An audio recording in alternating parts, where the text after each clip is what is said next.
नमस्कार. मुंबई काँग्रेसचे अध्यक्ष आमदार भाई जगतापजी, मुंबई काँग्रेसचे कार्याध्यक्ष माजी आमदार सरबजीत छपरा, मुंबई काँग्रेसचे सहकोषाध्यक्ष अतुल बर्वे, युवक नेते सुरेश ठाकूर, उपस्थित पत्रकार मित्रांची आज वेगवेगळ्या विषयांवर आणि महत्त्वाच्या विषयांवर चर्चा करण्यासाठी आपल्याला सन्माननीय भाई जगतापजी यांनी आपल्याला आमंत्रित केलं. आपल्या सगळ्यांचं मी स्वागत करतो आणि विनंती करतो भाई जगतापजींना की त्यांनी आता पत्रकार परिषदेला सुरुवात करावी.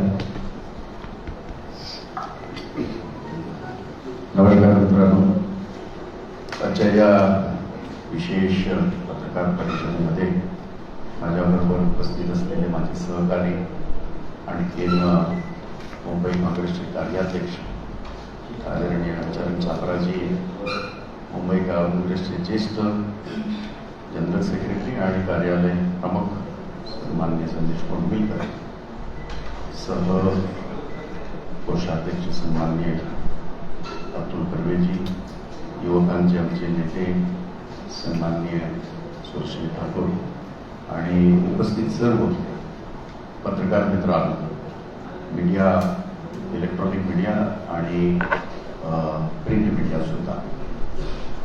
बरेच दिवसांनी आपण एकमेकाच्या समोर आलेलो आहोत.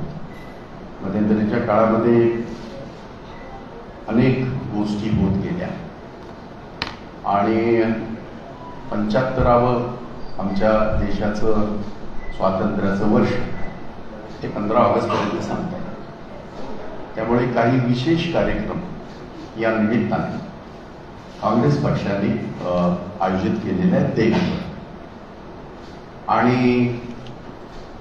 स्वातंत्र्यावर, देशाच्या या स्वातंत्र्यावर आणि या देशाच्या घटनेच्या चौकटीत आम्हा सगळ्यांचा तो अधिकार आहे की स्वातंत्र्याचे 75वं वर्ष साजरं करणं हे आमचं कर्तव्य आहे सगळ्यांचं आणि ते केलं जातं.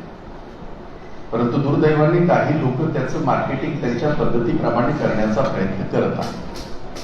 आमचा आक्षेप त्याच्यावर अजिबात राहणार नाही, परंतु एवढं मात्र नक्की की ज्यांनी स्वातंत्र्याच्या लढ्यामध्ये इंग्रजांना साथ दिली, इंग्रजांची मुखबिरी केली, असे लोक जेव्हा स्वातंत्र्याच्या 75व्या वर्षाच्या बाबतीमध्ये काही वक्तव्य करतात तेव्हा मनाला थोड्याशा हे होत असतात, वेदना होत असतात. आम्ही, तुम्ही पाहिलं आहे की गेले 1.5-2 महिने देशामध्ये विरोधी पक्ष म्हणून काँग्रेस पक्षाला आणि आमचे नेते राहुल गांधी आणखी सोनिया गांधी यांना टार्गेट केलं जात आहे.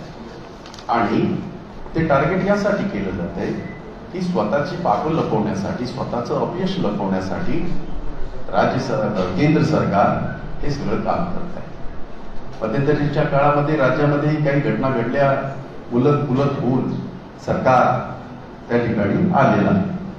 परंतु सरकार आलंय की फक्त मुख्यमंत्री आणि उपमुख्यमंत्री आले, हाही प्रश्न मोठा विचाराचा आहे आणि सगळ्यांना तो विचार करण्याचा आहे. महाराष्ट्राच्या इतिहासामध्ये असं कधीही घडलं नव्हतं. दुर्दैव आहे की आम्ही ज्या राज्यांकडे बघून असं काही बोलत होतो, UP, बिहार, आज असं वाटते की आमच्या राज्यामध्ये हे सगळं डोळ्याने बघावं लागतंय. ही दुर्दैवी आहे असं मला या ठिकाणी वाटतं. काल 2 दिवसापूर्वी एक वक्तव्य केलं गेलं.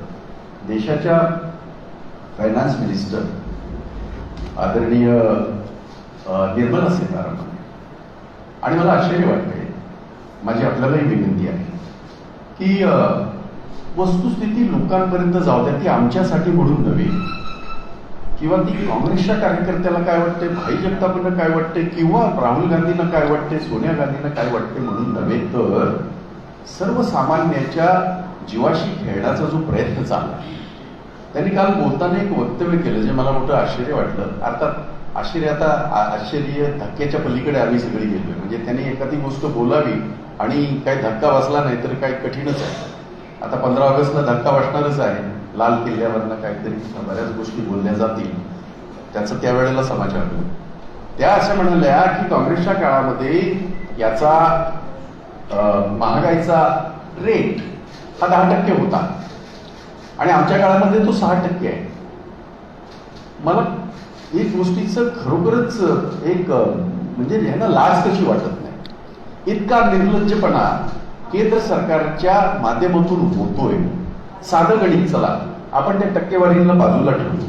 साधं गणित, 2014ला सत्तांतर झालं. 2014ला त्या काळामध्ये एक 416 रुपये असलेला सिलेंडर आज 1000 पार केला. मग आता 10% काय आणि 6% काय? अरे सांगा, आपल्यालाही माझी विनंती आहे सगळ्यांना. तुम्ही सगळे प्रचंड मेहनत करणारे लोक, मला माहिती आहे की मी अनेक वेळा बोललोय, आजच बोलतो असं नाही.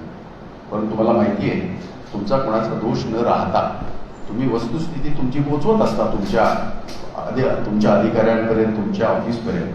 परंतु दुर्दैवाने तिकडे जे बसलेले मोदीजींच्या गोदीमध्ये बसलेले आहेत, त्यांना ते हवं तेवढंच ते सगळं करत असतात.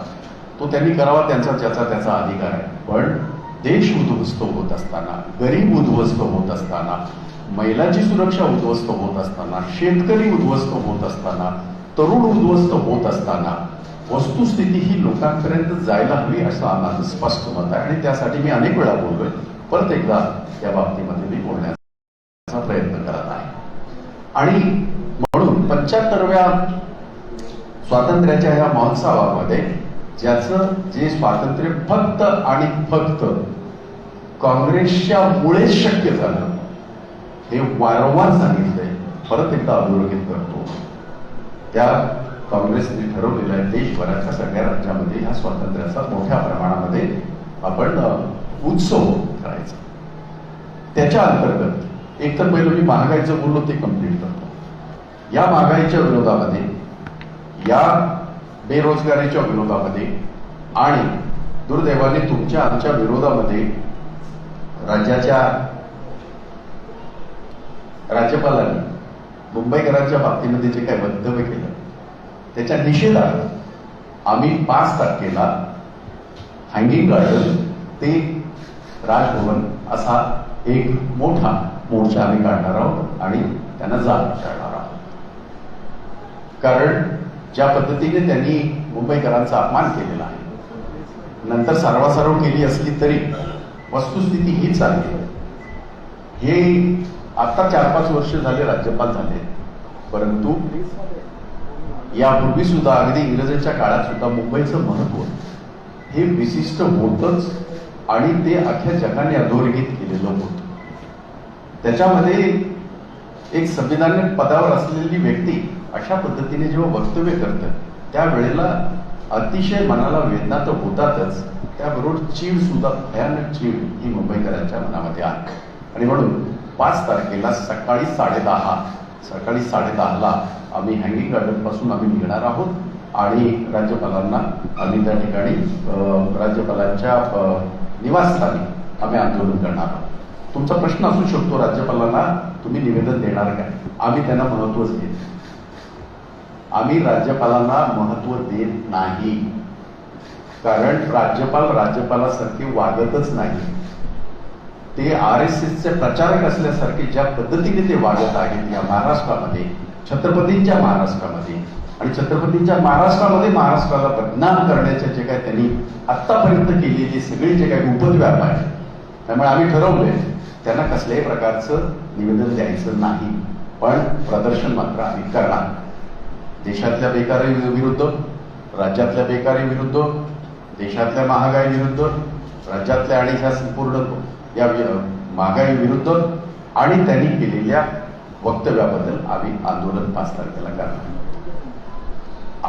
स्वातंत्र्याचा सुवर्ण महोत्सव हा जो कार्यक्रम आहे त्याची सुरुवात 9 तारखेला सुरू होईल. 9 ऑगस्ट क्रांती मैदानावर आम्ही ती सुरुवात करणार आहोत आणि तिथून 9, 10, 11, 12, 13, 14 हे 6 दिवस मुंबईच्या सगळ्या जिल्ह्यांमध्ये 75 किलोमीटरचा एक पदयात्रा आम्ही सगळ्या जिल्ह्यामध्ये आम्ही करणार आहोत. माझ्या बरोबर माझे जे सहकारी आहेत, आम्ही प्रत्येक जण प्रत्येक दिवशी सकाळी एक जिल्हा, संध्याकाळी एक जिल्हा, अशा पद्धतीने आम्ही प्रति दिवशी 10 ते 12 किलोमीटर चालणार आहोत आणि लोकसंपर्क आम्ही करणार आहोत. आणि हा देशाला मिळालेलं वैभव हे वैभव कशा पद्धतीने त्याचा आज हनन होत आहे, कशा पद्धतीने त्याचा गैरवापर केला जातोय, हे सुद्धा आम्ही लोकांपर्यंत पोहोचवणार आहोत.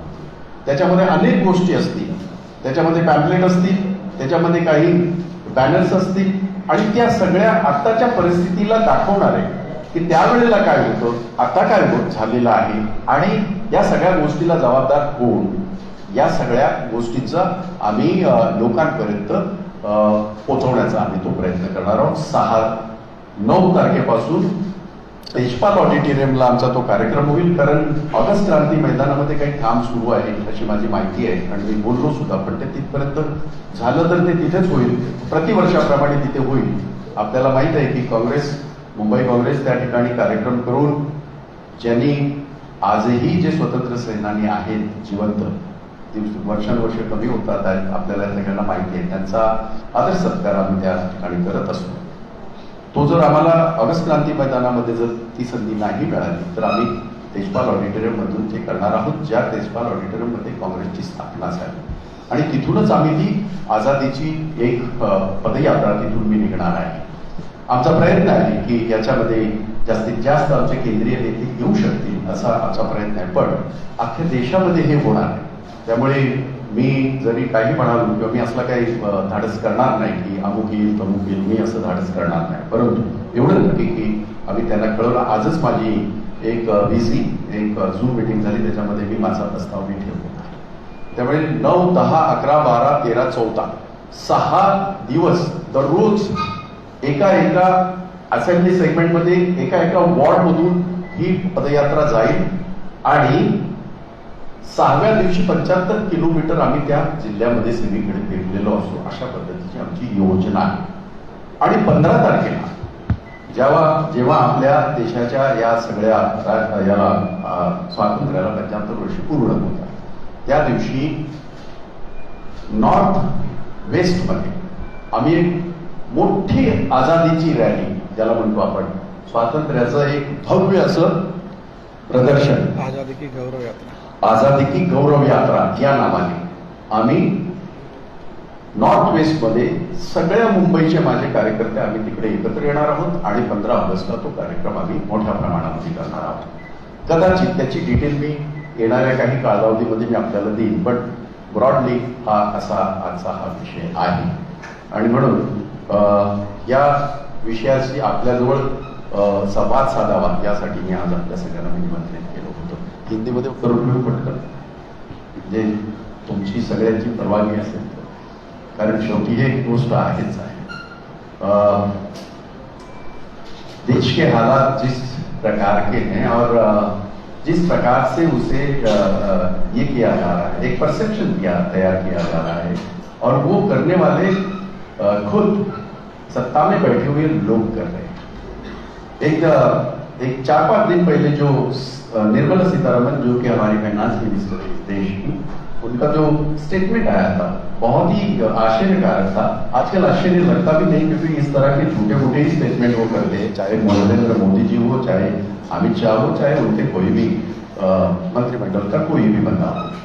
उन्होंने ये स्टेटमेंट किया कि कांग्रेस के कार्यकाल में 10% से महंगाई बढ़ी थी, हमारे कार्यकाल में सिर्फ 6% से बढ़ी.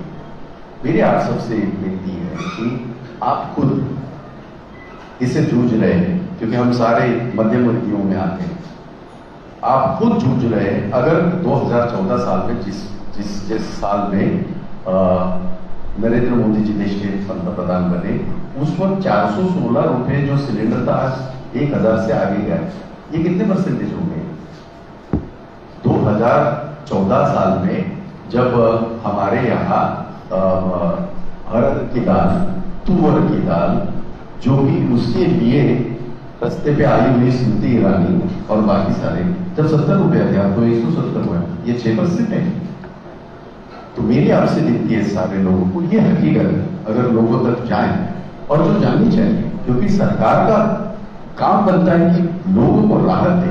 और ऐसे बात जब हमारे यहाँ ये जो क्रूड ऑयल है उसकी कीमतें घटी है, उस वक्त तो कीमतें आसमान पे थी, तो उस वक्त फिर भी उसका जस्टिफिकेशन कभी भी नहीं किया गया. आज इतनी कीमतें नीचे है और सरकार सिर्फ और सिर्फ गरीब का खून चूस रही है। इसके खिलाफ हमारी लड़ाई 5 तारीख को है। आपको पता होगा कि हमारे खाने पीने की चीजों के ऊपर भी जीएसटी लगाया गया। 5% टैक्स अगर हमारे खाने पीने की चीजों पे, अगर हमारे दाल पे है, अगर हमारे पनीर पे है, अगर हमारे दही पे है, अगर हमारे ये सारी चीजों पे है, तो ये सरकार किसकी है? और दुर्भाग्य इस बात का है, ये सरकार गरीब के खाने के ऊपर तो जीएसटी लगा रही है, लेकिन डायमंड वालों के ऊपर कितने जीएसटी है? 1.5%। यानी डायमंड वाले 1.5% और यहां गरीब उसको 5%। ये कैसी सरकार है? ये झूठ मूठ वाली सरकार, ये झूठी सरकार, ये झूठलर मोदी जी, ये बतौलेबाज सरकार इस तरह से गुमराह कर रही है।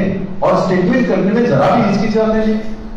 पहले उन्होंने पूरी जनता को ये करके लिया है कि हम जो बोलेंगे वो जनता मान लेगी। तो आपको सोचना है, मेरी आप सबसे विनती है कि ये बातें लोगों तक पहुंचाने का अब काम करिए। मैं जानता हूं कि आप तो बहुत मेहनत करते हैं, मैंने देखा हुआ है सबको। मैं खुद 40 साल से राजनीति में, मैंने बहुत सारे चेहरे देखे, बहुत सारे सीनियर लोग भी मैं यहाँ देखता हूँ हमेशा। वो जमाना नहीं रहा कि आपने एक आध बहुत मेहनत करके कोई सच्चाई बाहर लाई और वो दिखाई जाएगी, इसकी कोई गारंटी नहीं। तो आपसे मैं कभी भी, मैंने आपसे कोई मेरा ये नहीं है, कोई तकरार नहीं है, लेकिन इतनी बात जरूर मैं कहूंगा कि ये आपसे, मुझसे, आम आदमी से, हमारे परिवार से जुड़ा हुआ मामला है। कृपया इसको आप लोग उजागर करिएगा। ये मेरी आपसे इंतजार है, आपसे विनती है। 5 तारीख को हम लोग गवर्नर के हाउस में, गवर्नर हाउस के ऊपर हम लोग मोर्चा निकलने जा रहे हैं। यहां से हैंगिंग गार्डन से लेके गवर्नर हाउस तक हम जा रहे हैं, जो हमने इसके पहले भी 2 बार हम कर चुके हैं। और उसमें 3 मुद्दों को लेके हम बात करेंगे। 1, आज की महंगाई, 2, आज की बेरोजगारी, और 3, जिस तरह से उन्होंने मुंबईकरों को प्रताड़ित किया है, जिस तरह से मुंबईकरों का अपमान किया है, जिस तरह से मुंबईकरों को उन्होंने कम देखा है, उस मामले में हम उसे जवाब पूछेंगे। एक बात और भी हो सकती है, आपका सवाल ये भी आ सकता है कि फिर आप निवेदन दोगे, तो हम बिल्कुल भी निवेदन नहीं देंगे। ये असंवेदनशील पहले राज्यपाल हमने देखे हैं जिनके पास कोई भी संवेदना नहीं है, और वो पूरी तरह आरएसएस के प्रचारक करके काम कर रहे हैं। हमने जिंदगी में किसी भी राज्य में ऐसा नहीं देखा, आजादी के 75 साल पूरे हो रहे हैं, कि राज्यपाल ये शपथ भी दे रहे हैं और पेड़ा भी खिला रहे हैं। ये कैसे? ये तो आश्चर्य की बात है। राज्यपाल किसी पार्टी का नहीं होता, ये संवैधानिक पद है, वो उसकी गरिमा है। और ये घोषयारी ने जिस तरह से इस गरिमा को तहस नहस किया है, पूरी तरह बर्बाद किया है, तो हम उनको कोई भी निवेदन देने वाले नहीं, हम उनके खिलाफ वहां प्रदर्शन करेंगे, जो इसके पहले भी हमने किया था। आजादी के 75 साल को लेकर हम लोग ये इस देश को कांग्रेस की देन है, महात्मा गांधी की देन है, नेहरू जी की देन है, सरदार पटेल जी की देन है, और लाखों लोगों की शहादत की देन है। ये आज जो लोग इसका फायदा उठा के जो एक मार्केटिंग कर रहे हैं, ये सारे अंग्रेजों के साथ मुखबिरी करते थे, अंग्रेजों के तलवे चाटते थे। ये लोग हमें अभी आजादी की बात समझाने की कोशिश कर रहे हैं। तो उनका निषेध करते हुए हमने स्पष्ट रूप में कांग्रेस का ये कार्यक्रम है, जो जयपुर में हमारा, उदयपुर में हमारा जो एक ये हुआ था, शिविर हुआ था, उसमें तय हुआ था ये कि 9 तारीख से लेके 9 इसलिए ली क्योंकि आपको पता है 9 अगस्त को मुंबई से नारा दिया गया, कांग्रेस भारत, मुंबई से कांग्रेस ने नारा दिया था, अंग्रेजों भारत छोड़ो आंदोलन वहीं से शुरू हुआ था। तो वहीं से हम लोग 9 तारीख को हम लोग हर जिले में 75 किलोमीटर की यात्रा, पद यात्रा मैं करने जा रहा हूं, मेरे सहयोगी करने जा रहे हैं, मुंबई कांग्रेस के हमारे आला नेता जो है वो हर डिस्ट्रिक्ट में जाएंगे।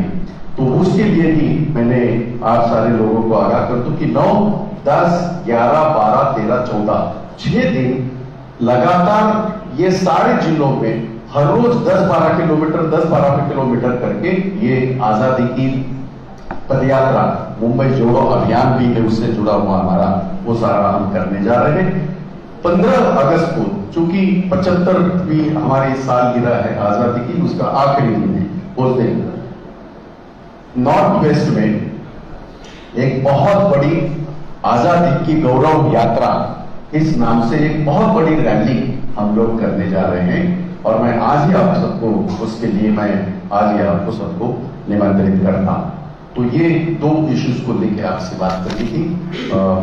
Now the ball is in your court. I mean आप जो सर भाई ये सवाल ये था कि थोड़ी देर पहले मिलिंद देवरा जी जो हैं वो देवेंद्र फडणवीस से मिलने गए थे, क्या वजह थी उसकी? ये मिलिंद देवरा ही कह सकते हैं, ये नहीं कैसे कह सकता है। तुम्ही एक पत्र काढलं होतं की राज्यपालांनी महत्व देत नाही, आम्ही राज्यपालांना कुठलेही निवेदन देणार की यापुढे मुंबई काँग्रेस किंवा काँग्रेसच्या वतीनं राज्यपालांना थेट म्हणजे बायकॉट करण्यात येणार आहे, त्यांना कुठलंच निवेदन देण्यात येणार नाही। निवेदन न देणं म्हणजे बायकॉट करणं असं होत नाही। असं आहे की त्यांची वागणूक जी आहे राज्याच्या प्रती आणि विरोधकांच्या प्रती, तुम्ही सुद्धा इतकी वर्ष काढली, बारशाला हे गेलेलं मी कधी पाहिलं नाही, किंवा हा जरी व्यक्तिगत प्रश्न असला तरी या देशाच्या सगळ्या राज्यपालांची एक वेगळी अशी एक गरिमा आहे। अनेक लोक हे राज्यपाल झाले, परंतु या राज्यपालांची वागणूक जी आहे ती राज्यपाल कमी आणि पक्षाचा कार्यकर्ता जास्त अशा पद्धतीची असल्यामुळे, आणि याच्यापूर्वी आम्ही अनेक त्यांना निवेदनं दिलेली आहेत, नाही दिली असं नाही, तुम्ही साक्षीदार आहात सगळे, परंतु त्यांना केराचीच टोपली दाखवण्यात। आणि म्हणून मग जर आमच्या निवेदनाला विरोधी पक्ष नेते म्हणून किंवा विरोधी पक्ष म्हणून महत्वच दिलं जात नसेल तर आम्ही निवेदन कशा करता द्या? त्यापेक्षा त्यांच्या विरोधामध्ये आंदोलन आम्ही केलेलीच आहे, आताही करू। त्यामुळे बायकॉट हा विषय होण्याचं काही कारण नाही, तो काय माझ्या याच्यातला नाही, जो माझ्या घटनेला तो मंजुरी नाही। त्यामुळे आम्ही त्यांना बायस म्हणजे आता काय आपण त्याला म्हणायचं की पूर्वग्रह दूषित असलेले राज्यपाल असंच मी म्हणतो, याच्यापूर्वी म्हणालोय, आताही म्हणतोय, भविष्यातही म्हणतो। म्हणून आम्ही आमचा ग्रह पक्का आहे की यांना निवेदन देण्यामध्ये काही अर्थ नाही, पण आपले लोकशाहीच्या आजही डॉक्टर बाबासाहेब आंबेडकरांची घटना शाबूत आहे, त्यांनी किती जरी त्याचा गैरफायदा घेतला तरी, आणि त्याच्यानुसार आम्ही आमचं प्रदर्शन करणार। JP नड्डा यांनी देखील एक वक्तव्य केलं होतं की सगळीकडे भाजपचा जे पक्ष आहे तोच नाही, इतर जे पक्ष आहेत ते मिळून जातात आणि काँग्रेस हा भावा बहिणीचा पक्ष आहे, काँग्रेस हा भावा बहिणीचा पक्ष आहे असं JP नड्डा म्हणतात। होय, खरं आहे की कसं आहे की त्यांनी एका विशिष्ट पक्षाबद्दल बोललेलं आहे, त्यामुळे त्याच्याबद्दल मी काय वक्तव्य करणं चूक आहे। म्हणजे त्यांनी बोलताना संदर्भ वेगळा पण नाही, तुम्ही एवढंच पकडून नका बोलू मला, पण येस मला असं वाटतं की आजोबा, पणजोबा, आजी, वडील आणि ह्या सगळ्यांचं दिलेलं त्यांनी शहादत हे यांच्याकडे एकाकडेही नाही। भाजपच्या RSSच्या एका माणसाने सांगावं ते त्याने या देशाच्या स्वातंत्र्यासाठी उंगली कटाके विषय जुड़े, तो इनके बाद बिल्कुल सही है। नड्डा जी की पंडित नेहरू असतील, त्यांचे वडील असतील, ज्यांनी त्यांची आयुष्यभरची सगळी संपत्ती देशाला दिली, हे तर सगळे चोर पळवापळवी करतात आहेत, देश विकायला निघालेले आहेत, आणि ह्या देशाच्या गरिबाला तेच मंजूर आहे की आम्हाला तुम्ही सगळ्यांनी पदरात घ्या आणि देश चालवा, पण तसं होत नाही। आणि म्हणून नड्डा पडदा मला माहित नाही, पण एवढं मात्र नक्की ते आता एखाद्या पक्षाचे प्रमुख आहेत म्हणून तेवढा सन्मान करतोय मी। पहले आपने गिरेबान में झांक के देखिएगा और फिर बात करिए। किसी को खुश करने के लिए अगर आप ये बात कर रहे हैं तो ये आपकी मर्जी है, नहीं क्या कह सकता, लेकिन हमें फक्र है, हमें फक्र है गांधी परिवार के ऊपर, जिन्होंने इस देश की 5 पीढ़ियां पूरी तरह निचोड़ की है, तो हमें इस बात पर फक्र है।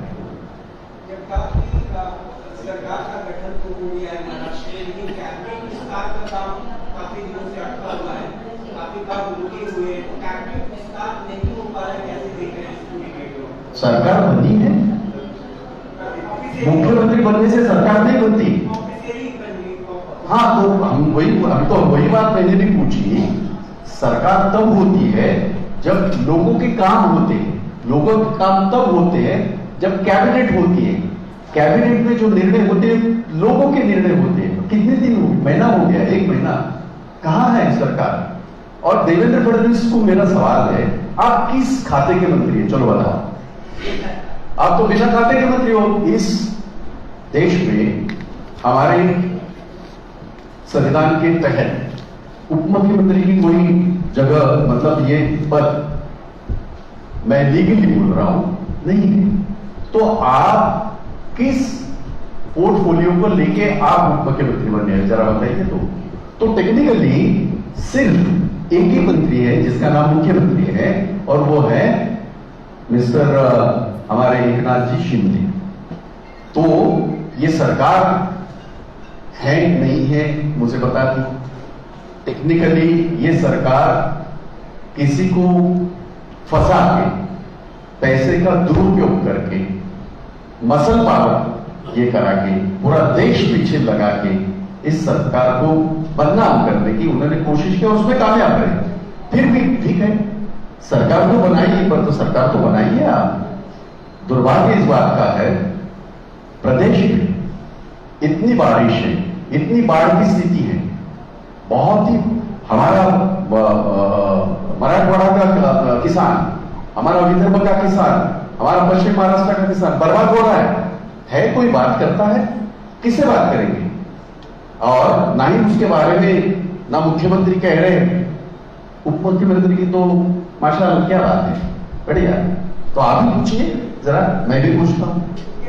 तुमच्या मागणीप्रमाणे महाराष्ट्राची मागणी माफी मागायकडून मागणी केली होती, राज्यपालांनी मागणी माफी मागितली, त्याच्यानंतर पुन्हा तुम्ही असं आहे की त्यांनी महाराष्ट्राची तर मागावी, त्यांनी मुंबईचा उल्लेख प्रामुख्याने केला, त्यांनी जाहीर माफी मागावी असं मी म्हटलं होतं। आठवतात, मी पत्र दिले तुम्हाला। त्यांनी त्यांच्यातला जो कार्यकर्ता है ना, आरएसएस सा, तो जागरूक राहिला। अगर ऐसा हुआ है तो अगर किसी का मन, अगर मगर क्या है, आपने अपमान किया है मुंबईकरों का, महाराष्ट्र का अपमान किया, छत्रपति शिवाजी महाराज की धरती का अपमान किया होगा, आपको जाहिर तौर पे क्या प्रॉब्लम है? आपको माफी मांगने में क्या प्रॉब्लम है? शर्म आ रही है क्या? जिस प्रदेश के तुम राज्यपाल हो, जिस प्रदेश में तुम यहां आज राज कर रहे हो, उस प्रदेश में अगर इस प्रकार से तुम वक्तव्य करते हो, बर्दाश्त नहीं करेंगे, बर्दाश्त नहीं करेंगे। और ये मुद्दा वहीं पे खत्म नहीं होगा। आप देखिए मुंबई के इलेक्शन में, महाराष्ट्र के इलेक्शन उसमें होगा, ये चाहे कितना भी सोचे मुंबई को तोड़ने की, हमने तोड़ने देंगे, देख लीजिएगा। ये उनका एजेंडा है, ये आरएसएस का और ये भाजपा का एजेंडा है, उसको हम कामयाब होने देंगे।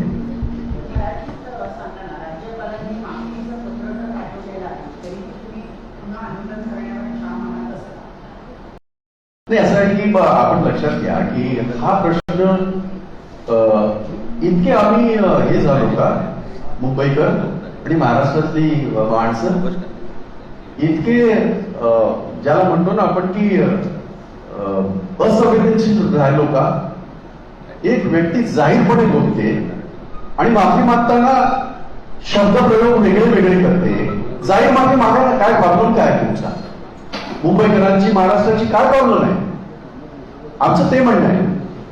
आणि त्यामुळे तुम्ही वक्तव्य करताना अगदी स्पष्ट वक्तव्य केली होती, आठवत असेल तर बघा, तुम्ही दाखवली सगळ्यांनी। मग आता स्पष्टपणे माफी मागायला काय हरकत आहे?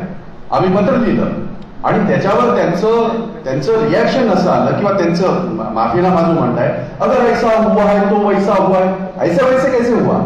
अपमान आहे तो मुंबईकरांचा, सगळ्या जाती धर्माच्या लोकांचा अपमान आहे तो छत्रपती शिवाजी महाराजांच्या महाराष्ट्राचा। आम्ही अजिबात बर्दाश्त नाही करणार आणि त्याच्या विरोधात नेहमीच आम्ही त्यांची ही काळी कर्तृत्व जी आहे ती, हे आम्ही नेहमीच लोकांच्या समोर आणणार। धन्यवाद, आपल्या सगळ्यांचा आभार। Thank you so much, thank you.